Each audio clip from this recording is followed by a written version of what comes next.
오늘의 기업은 경동 나비엔입니다. 부산이 영하 10도까지 내려가면서 제가 가장 많이 만진 게 바로 보일러 온도 조절기였습니다.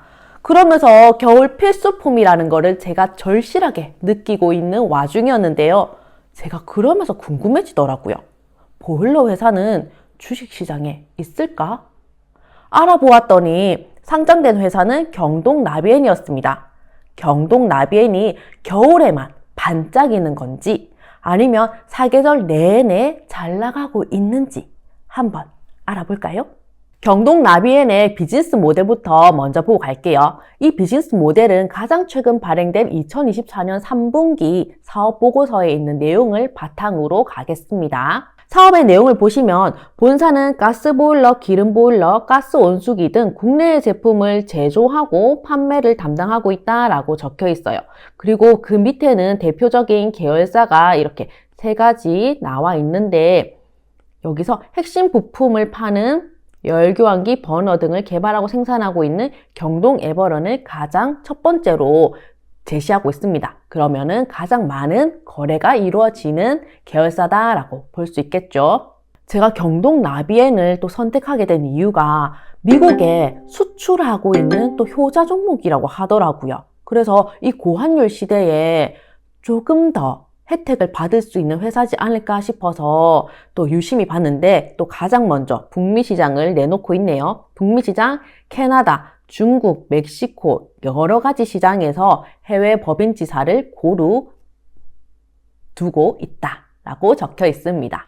경동 나비엔의 매출을 담당하고 있는 제품이 어떤 비율로 구성되어 있는지 한번 알아볼게요. 여기 보시면 가정용 보일러가 39%, 온수기가 48%, 그리고 기타 상품이 13%로 구성되어 있다라고 적혀 있어요.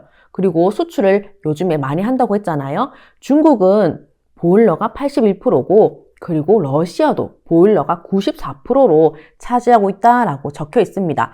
기사에서 보니까 러시아는 이제 공동주택이다 보니까 온수를 깔 수 있는 이 여건은 좀 어렵고 단독주택에서 우리나라처럼 온돌 방식의 온수가 들어가는 보일러를 설치하는 이 비중이 점점 높아가고 있다고 해요. 그러면은 겨울이 있는 나라 중국, 아시아뿐만 아니라 러시아, 유럽 이쪽으로도 좀 더 지역적인 확장성을 더 넓혀줄 수 있지 않을까? 그 가능성이 좀 더 커지지 않을까라는 생각이 듭니다.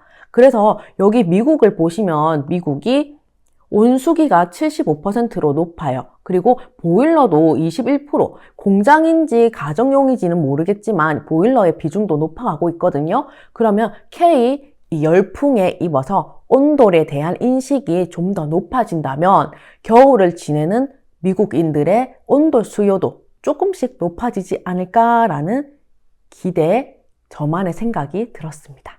이렇게 잘 나가는 보일러가 어떤 가격으로 매겨지고 있을까요?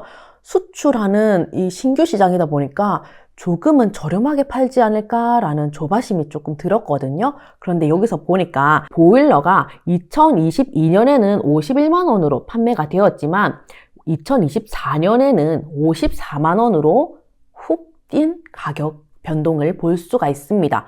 그래서 생각을 했죠. 원재료가 좀 많이 올랐나? 라는 생각이 들어서 또 바로 밑으로 후루룩 넘겨봤습니다. 보일러를 생각하시면 가장 먼저 떠오르는 게 네모나고 하얀 색깔의 통일 겁니다. 그 부분을 철판으로 만드는데 그 부분은 원재료라고 하면서 6.33%의 비중을 차지하고 있었어요. 그리고 부재료라고 하는 핵심 부품인 열 전달하는 핵심 부품인 열교환기 버너는 19.81%, 그리고 경동 에버런이 여기 가장 먼저 적혀 있고요. 두 번째로 비중을 차지했던 게 콘트롤러, 그리고 가스 기름 보일러에 사용되고 그리고 11.39%의 비중을 차지하고 있었습니다. 그리고 가스 밸브는 여기 3.5%의 가장 낮은 비율을 보이고 있었어요. 그리고 가격을 보니까 흑파이프는 여기 보는 것처럼 가격이 주르륵 내려가고 있었고요. 스텐 파이프는 2022년에서 23년 넘어갈 때 이렇게 가격이 상승하는 흐름을 보였지만 24년에는 동결되는 이 모양새를 보였습니다.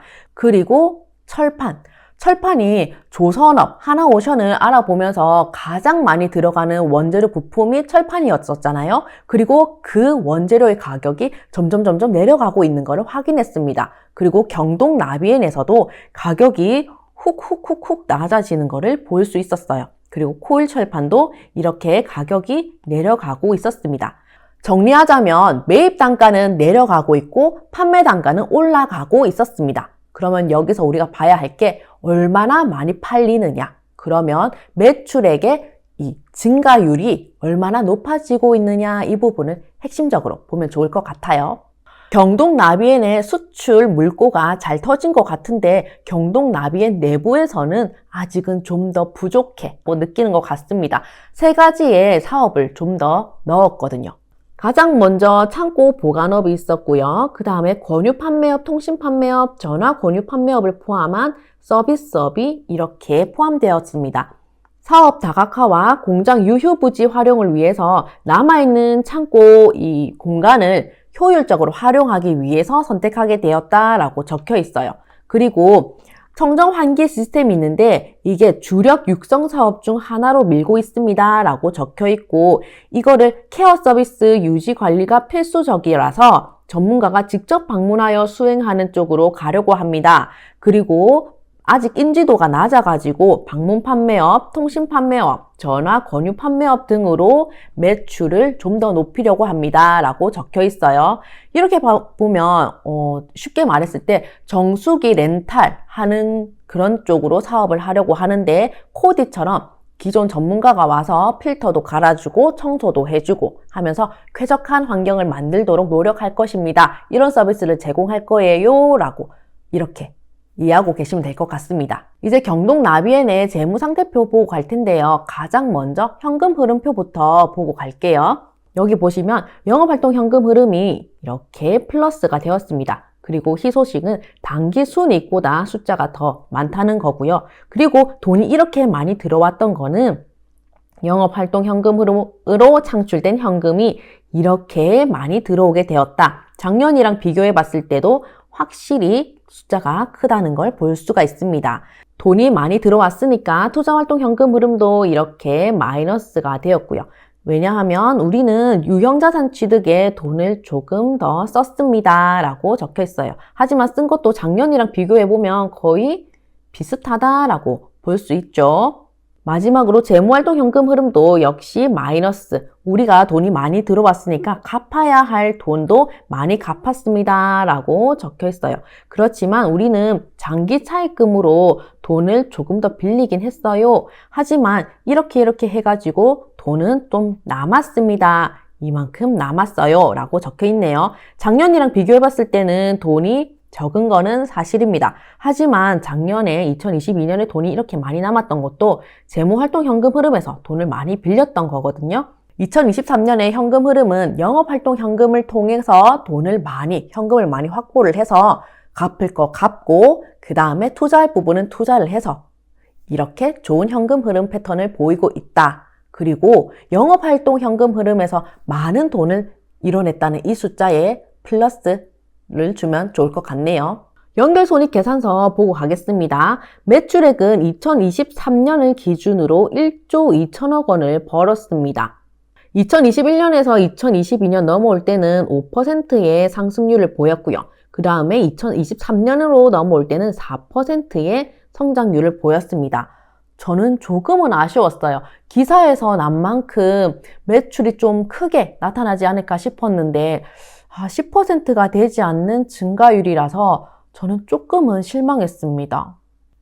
매출액에 관련해서 보시면 여기 밑에 내수와 수출에 대한 비중을 알 수가 있습니다. 이렇게 보니까 내수 매출은 32%를 이루고 있었고 수출이 68%의 비중을 이루고 있었어요. 역시나 수출로 먹고 살아야 한다라고 볼 수 있겠네요. 내수가 32%. 그러면 2024년 3분기에는 어떤지 그것도 함께 체크하고 갈게요. 2024년 3분기 동안에는 내수 매출이 27%, 수출이 75%의 비중을 차지하게 되었어요. 23년이랑 24년 3분기를 비교했을 때 수출은 늘어났고 그 다음에 내수는 줄어들었다. 내수가 줄어든 만큼 수출에서 메꿔줬다라고 볼 수 있습니다. 그렇게 되면 여기서 경동나비엔의 좀 약점이 나오기도 하는데요.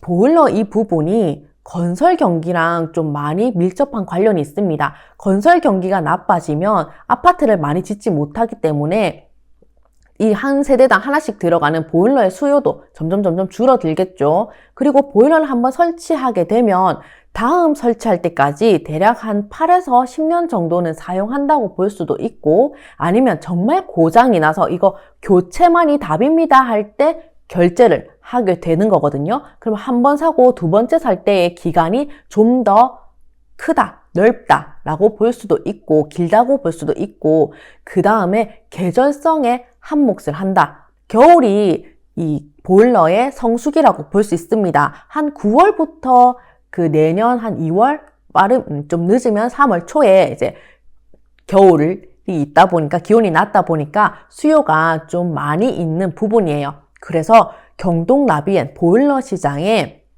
성수기는 겨울이 답이다. 그러면은 나머지 세 계절, 봄, 여름, 가을에는 그렇게 수요가 많지 않을 것이다 라고 볼 수 있습니다.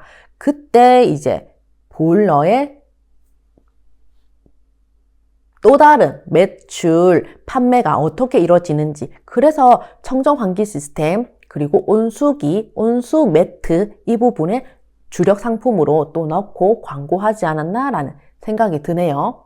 중요한 매출 원가는 여기 보시는 것처럼 23년에는 57%를 차지했고, 이렇게 보는 것처럼 매출 원가의 비중이 조금씩 내려가고 있습니다. 매출 원가의 비중이 내려가고 있다. 원자재의 가격이 내려가고 있으니까 그게 여기에 반영되었다라고 볼 수 있겠네요.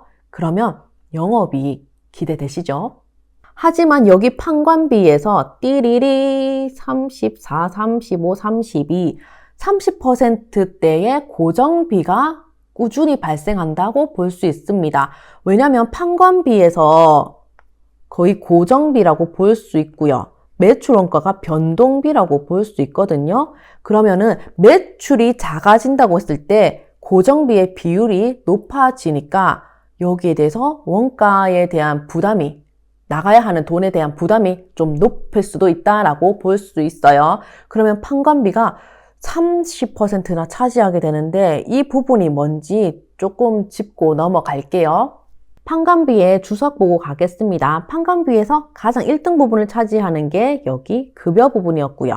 그 다음에 두 번째가 판매 비용이라고 이렇게 적혀 있는데, 판매 비용이 뭘까라고 생각해 봤을 때 아이스크림, 우리 무인 아이스크림 빙그레 부분에서 보신 것처럼 판매 지원금이 나갈 거예요. 그리고 경동나비엔도 보일러 한 대를 판매할 때 대리점에서 특판이라고 하면서 가격 할인, 원래는 뭐 50만원짜리인데 45만원, 5만원 할인해서 드립니다. 뭐 보상 판매를 했을 때 기존에 쓰고 있는 걸 저희한테 주시면 저희가 새 제품에 할인을 넣어가지고 판매하겠습니다 라고 이벤트가 있을 겁니다. 거기에 대해서 지원금 형태로 판매 비용이 들어가지 않을까라는 생각이 들었거든요. 그리고 판매 비용이 여기 2등으로 차지하고 있었고요. 3번으로는 여기 광고 선전비가 3등으로 차지하고 있었다라고 볼 수 있습니다. 그러면은 우리 TV에 나오는 광고를 볼 때마다 돈이 나가고 있구나라고 생각하시면 되겠죠. 이렇게 봤을 때 큰 차이를 보이는 그 숫자는 별로 없었습니다. 그런데 여기 수선비가 조금의 차이가 보이더라고요.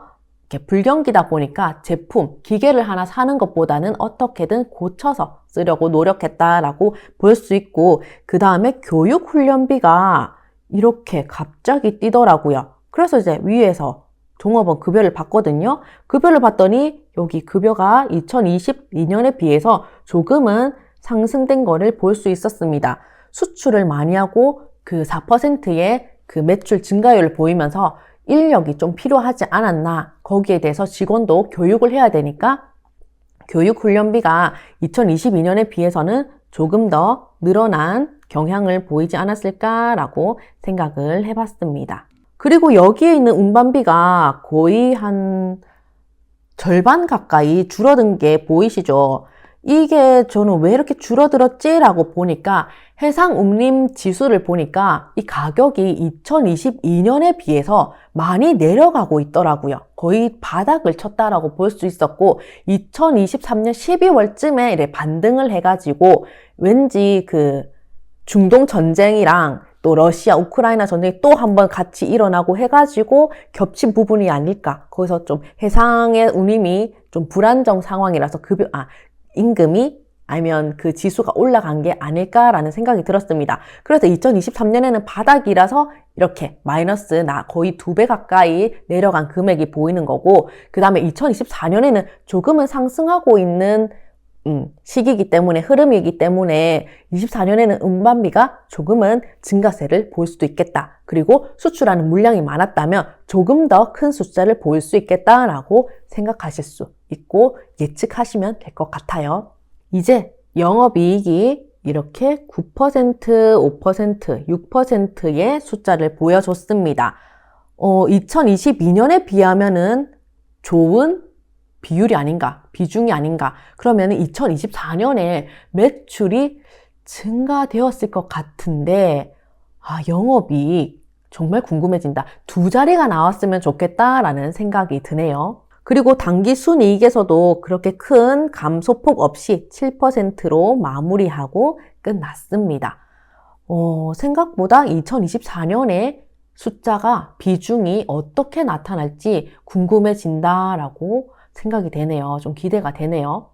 재무상대표로 넘어가겠습니다. 여기서 보시는 것처럼 현금 및 현금성 자산이 매출액 대비 7%의 비중을 보이더라고요.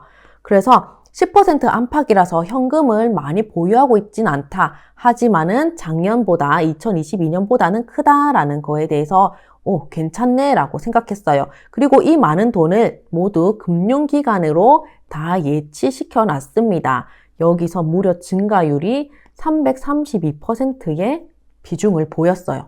유동자산 부분에서 가장 많은 비율을 차지하고 있는 게 재고자산이었습니다. 54%였고요. 그 다음에 매출채권이 21%였고 세 번째로는 현금이 15%로 숫자를 나타내고 있었는데 매출채권 4%의 매출액 증가율을 보이면서 매출채권은 2등이에요. 그럼 이 매출채권도 잘 받아내고 있는지 아니면 못 받아내서 대손충당금으로 좀 떨어내고 있는지 대손충당금 부분 보고 갈게요.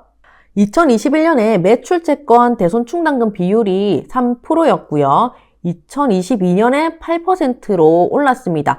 대기업이 한 10% 정도로 잡고 있다라고 생각했을 때 커트라인에 다가가고 있네라고 생각이 들기도 했어요. 그런데 2023년에 14.56%를 나타내면서 대체 얘네들 여기서 무슨 일이 있었던 거야? 라는 생각이 들더라고요.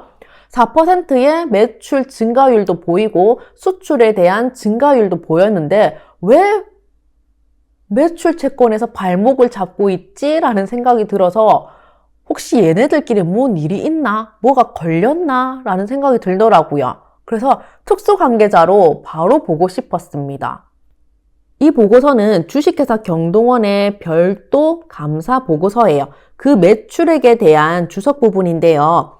재화의 판매, 이 부분에 대해서 경동나비엔이 차지하는 매입 부분이 경동원에 대해서는 매출이 되겠죠. 이 부분이 13%를 차지하고 있었고요.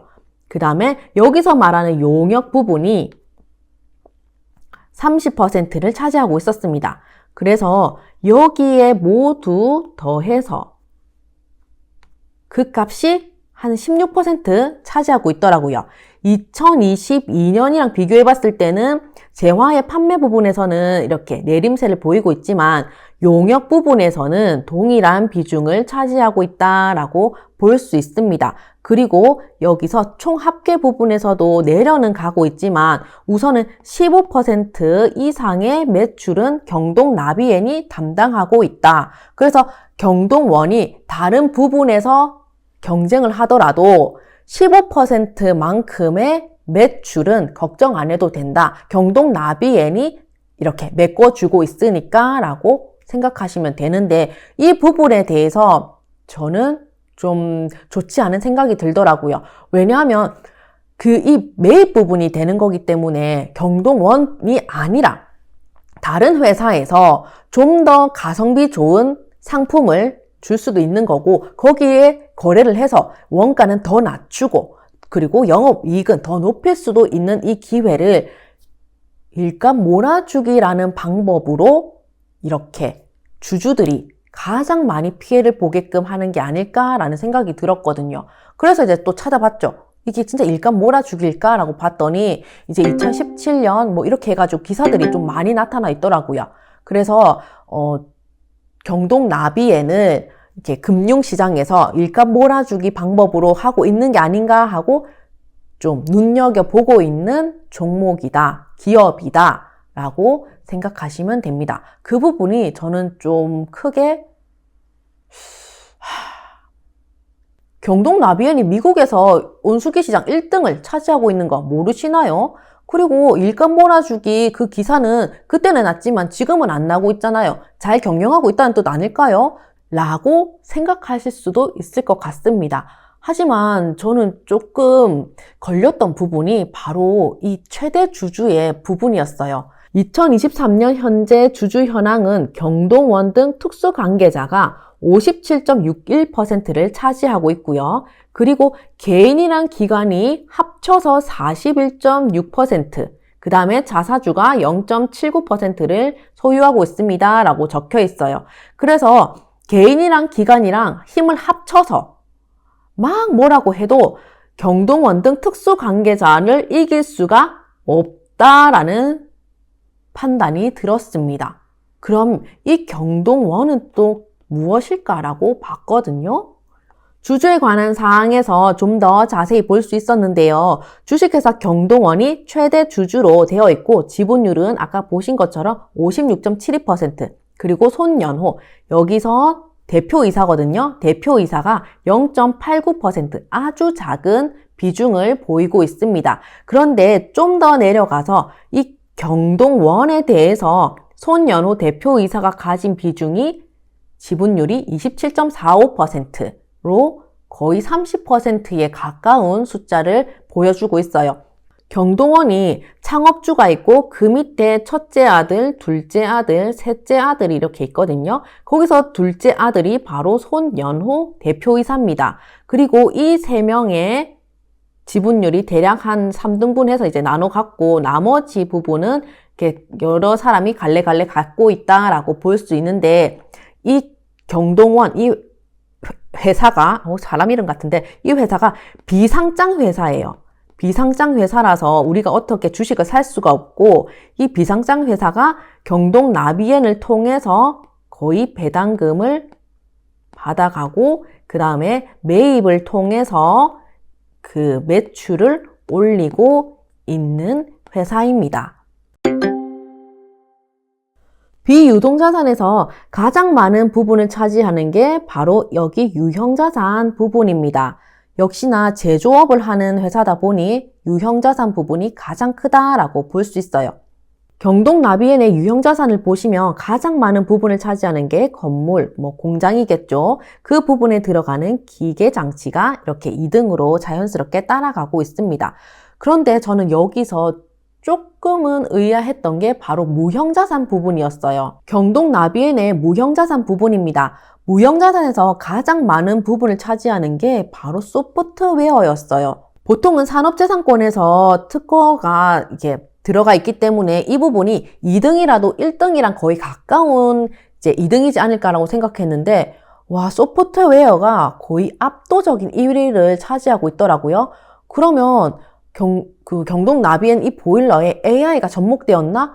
그러기에는 2023년은 너무 빠르지 않을까라는 생각이 들었습니다. 그래서 이 부분이 뭔지 정말 궁금해졌는데 저는 알 수는 없었어요. 그래서 이 부분이 좀 많이 의아했던 부분입니다. 혹시 이 부분에 대해서 아시는 분 있으면 댓글 부탁드릴게요. 부채는 자산 대비 45%의 비중을 차지하고 있었습니다. 유동부채 중에서 여기 매입 채무가 1등이었고요. 그 다음에 차입금이 2등, 3등이 기타 지급 채무였습니다. 기타 지급 채무 중에서는 어떤 게 있었냐면 미지급금과 미지급 비용이 적혀 있더라고요. 그러면은 이자가 들지 않는 미지급금 그리고 매입 채무를 합한다면 거의 압도적인 1등을 차지하고 있고 차입금의 비중은 조금은 내려간다고 볼 수 있습니다. 부담이 더 적을 수도 있겠다라고 생각이 들어요. 그 다음에 비유동부채에서 가장 큰 비중을 차지했던 게 여기 충당부채였습니다. 경동나비엔의 충당부채 부분입니다. 판매보증, 기타, 장기 종업원 급여, 손실부담, 공사손실, 복구 이렇게 5가지가 나타나 있었고 작년이랑 비교했을 때는 기타가 있었다가 이제 다 소멸이 되었는지 2023년에는 없어졌어요. 여기서 근데 이게 뭐지라고 보니까 밑에 더 자세하게 나타나 있더라고요. 1번 판매 보증에 대해서는 출고한 제품에 대해서 무상 품질 보증 수리와 관련해서 장래에 지출될 것으로 예상되는 비용을 이렇게 계상하고 있습니다 라고 적혀 있었고 그 다음에 손실 부담은 보일러 특판 납품 계약과 관련해 가지고 혹시나 우리가 손해보는 게 있으면은 그 숫자를 예상해서 넣어봤습니다 적혀 있었고 공사는 말 그대로 우리가 공사하다가 혹시나 뭔가 손실되는 부분, 우리가 손해볼 수 있는 부분을 생각해서 숫자를 매겨봤습니다. 그 다음에 복구는 여기에 보이는 것처럼 임차 건물, 경동나비엔이 이렇게 건물의 어떤 한 사무실 아니면 어떤 공장을 빌리려고 하고 계약 기간이 다 되어서 만료가 되어서 나갔다 했을 때 건물주, 공장주가 이 부분은 원상복귀 시켜놓고 가야지 라고 말씀하신다면 거기에 대한 비용을 어느 정도 상당한 비용을 상계해서 여기 넣어봤습니다 라고 적혀 있네요. 그 다음에 작년에는 있었다가 22년에 있었다가 23년에 없었던 부분은 여기 독점 규제 및 공정거래에 관한 법률 과징금 부과액을 추정하여 이 과징금이라는 거는 일감 몰아주기 거기에 대한 과징금일 수도 있겠죠. 경동나비엔의 차입금 상세 내역은 다음과 같습니다 라고 적혀 있습니다. 연이자율이 단기나 장기나 우리가 흔히 볼 수 있는 이율로 나타나 있는 것 같아요. 그런데 이제 미국이 그 기준금리를 동결이 좀 유지되고 그 인하시키는 이 시점이 계속 연장될 수도 있겠다라는 기사를 많이 봤거든요. 아니면 상승할 수도 있을 것 같다라는 기사도 한 건 보기도 했습니다. 트럼프의 정책이 이 인플레이션을 유발할 수도 있는 가능성이 높다라고 사람들이 인식한 만큼 기준금리가 이 인플레이션을 따라갈 수 있게 인상이 되거나 동결이 되거나 할 것 같아요. 그러면은 한국은행은 거기에 대해서 어떤 행보를 보일지 좀 궁금하긴 한데 우리나라 시장이 너무 안 좋아서 금리는 인하될 거다라고는 하고는 있지만 이 인하되는 기간이 미국의 눈치를 좀 보느라 이 달러가 지금도 많이 나가고 있는데 더 빨리 나갈까봐 좀 더 길어지는 게 아닐까라는 생각이 듭니다. 그래서 경동나비엔은 수출을 많이 할 수 있는 만큼 고환율로 달러를 갖고 오고 그리고 우리나라에서 돈을 빌렸다면 이율을 낮아진다면 좀 더 너도 좋고 나도 좋고 주주도 좋고 할 수 있을 것 같은데 이게 어떻게 될까 싶네요. 만약에 이자율이 0.5% 변동한다고 했을 때 1년간 발생하는 이자 수익이라든지 비용은 여기 5천만 원에 관련해 가지고 비용이 왔다 갔다 할 수 있습니다 라고 적혀 있네요. 1년에 5천만 원, 기업이 이렇게 일을 하는데 생각보다 작을 수도 있겠다라고 생각하실 수 있죠. 근데 국내 대출만 있었던 게 아니었습니다. 이 부분은 외화 자산도 있고 부채도 있고 하는 이 부분인데 미국 수출을 잘 하고 있죠. 그래서 그런지 부채도 같이 늘어났습니다. 그리고 유로화는 금액이 엄청나게 뛰면서 자산이랑 부채랑 거의 동급이에요. 그 다음에 이 영국 부분도 부채가 그렇게 많은 건 아니지만 작년이랑 비교하면 많이 늘었어요. 그리고 그나마 희망을 가져볼 수 있는 게 여기 엔화. 2023년, 2024년 들어가지고 엔저가 더 낮아지고 있는 와중이었잖아요. 이 부분에서 경동 나비에는 많이 상환을 했을까? 24년 부분에 N저인 만큼 상환을 했을까? 아니면 돈을 더 빌렸을까? 이 부분을 좀 더 유심 있게 보면 될 것 같아요. 중국 위안화는 자산이 되려 줄어들었고 부채는 더 늘어난 걸 볼 수가 있습니다. 캐나다는 자산은 조금 늘었고 여기 부채 부분은 확 준 것을 볼 수가 있죠. 만약에 현금 흐름표에서 대출을 많이 갚았다라고 했을 때 그 부분이 여기 캐나다 부채 부분이 아닐까라는 생각도 해봅니다. 경동 나비엔의 재무 상대표를 다시 정리하자면 자산 대비 부채는 45%를 차지하고 있었고 자본은 55%였습니다. 그리고 그 자산 중에서도 유동자산이 52%, 비유동자산이 48%였어요. 유동자산 부분에서 가장 큰 부분은 재고자산, 2등이 매출채권, 3등이 현금이었어요. 그리고 비유동자산은 1등이 유형자산 부분이었는데 무려 78%의 비중을 보였습니다. 45%의 비중을 차지하고 있는 부채는 유동부채가 86%, 비유동부채가 14%였습니다. 유동부채에서 1등은 매입 채무였고요. 2등이 차입금, 3등이 기타 채무였습니다. 그리고 비유동 중에서도 1등은 충당부채, 2등이 리스 부채였습니다. 경동 나비엔 마무리 체크하고 영상 종료하도록 할게요.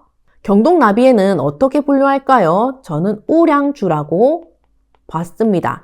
장기적인 목표가 있나요? 네. 주력 상품 중에 하나인 청정환기 시스템이 있다고 했거든요. 그러면은 청정환기 시스템뿐만 아니라 다른 상품들도 지금 활발하게 연구하고 그리고 판매하기 직전까지 와 있지 않을까라는 생각이 듭니다. 상당한 기술적 지식과 경험이 있나요? 네, 저는 있다고 봤습니다. 왜냐하면 에너지 절감이라는 이 문구를 광고할 때 가장 먼저 자신 있게 내놓는 말이거든요. 그러면은 여기에 대해서 모든 이과적인 지식이 다 들어간 총합적인 이 보일러, 흰색 통이 되지 않을까라는 생각이 듭니다. 그래야지 소비자도 웃고 판매자도 웃고 서로 웃을 수 있는 결과를 만들려면 상당한 기술과 경험이 있어야 된다라고 생각해요. 그리고 가격이 올라도 사고 싶은 제품인가요? 아니요. 왜냐하면 대체 가능한 제품이기 때문입니다. 귀뚜라미가 조용하진 않아요. 귀뚜라미가 일 정말 잘하는 비상장 회사더라고요. 그리고 일본에서 린나이라고 하는 회사가 보일러를 만들고 있습니다. 우리나라 사람들도 린나이 가스레인지라든지 보일러를 구매해서 이용하고 있어요. 그렇다면 미국에서 온수기 시장에서 그 경동 나비엔이 1등을 했지만 나중에 귀뚜라미, 린나이, 그 다음에 온수기니까 유럽에서 또 넘어가지 않을까. 그럼 더 경쟁이 치열해지지 않을까라는 생각이 듭니다. 그리고 온수매트가 나왔을 때 저는 정말 혁명적이다. 어떻게 전기 매트를 대체할 수 있게 전기파 이 걱정을 덜어줄 수 있는 온수를 생각하게 됐을까? 정말 획기적이다 이렇게 생각을 했었는데 지금은 탄소 매트라고 해가지고 전기파 이런 걱정도 더 줄어들고 그리고 이 매트를 세탁기에 이렇게 세탁할 수 있을 정도로 편리하게 쓰고 나를 따뜻하게 해주고 하는 제품이 나와 있거든요. 그래서 비싼 온수 매트에 대해서 부담스러운 사람들은 탄소 매트로 넘어가지 않을까라는 생각이 듭니다. 그러면 이미 이 매트, 따뜻하게 해주는 난방 매트 관련해서는 대체할 상품이 나와 있다라고 볼 수 있는 거죠. 이익이 더 크게 확장될 수 있을까요? 네, 저는 상품에서 이 청정환기 시스템도 있었던 만큼 다른 제품도 있지 않을까라는 생각이 듭니다. 거기에 전문가가 관리해주고 이렇게 필터도 갈아주고 하는 코디가 같이 들어간다면 더 이용자는 많아지지 않을까. 그리고 뭐라고 해야 될까요? 이 청정환기 시스템을 관리한다고 하는 이 낯설음도 좀 완화가 돼가지고 이 집도 하고 다른 집도 하는 경향이 보이지 않을까라는 생각이 듭니다. 그리고 지역적인 면에서도 더 크게 확장될 수 있다고 생각해요. 미국 시장에서 온수기를 판매하고 있지만 미국에서 만약에 온돌에 대한 인식이 더 많아진다면, 더 넓어진다면 보일러에 대해서 공장뿐만 아니라 가정에서도 들어갈 수 있지 않을까라는 생각이 드네요. 투자자 비중은 어떤가요? 거의 가족이 최대 주주입니다. 라고 볼 수 있겠죠. 내부자가 주식을 매수하고 있는 회사인가요? 아니요, 그건 아니었습니다. 그런데 국민연금이 그 투자 비중을 좀 높이고 있더라고요. 그래서 기관 따라 가는 사람들은 긍정적인 소식일 수도 있을 것 같네요. 주주 친화적인 회사인가요? 그러기에는 글쎄요. 배당금을 어떻게 됐냐면 2022년에 500원이었고 2023년에 550원이었거든요. 그러면 여기에 대해서 10%의 증가율을 보였습니다. 이 배당금을 준다고 했을 때 그때 기준 종가 가격에 주식에 대해서는 수익률이 1%로 아주 낮지만은 배당금에 대한 이 증가율은 10%로 좀 많이 높거든요. 그렇게 비하면 배당금을 좀 목적으로 가는 사람들에게는 주주 친화적일 수도 있고, 만약에 이 시세 차익으로 가고 싶다라는 분들은 글쎄요, 주주 친화적인 의견을 내놓더라도 받아줄 가능성이 너무 낮지 않을까라는 생각이 듭니다. 5에서 10년 뒤에도 유명한 회사일까요? 저는 모르겠습니다. 그냥 있는 회사일 것 같기도 하고, 알부자의 선택은 저는 안 삽니다.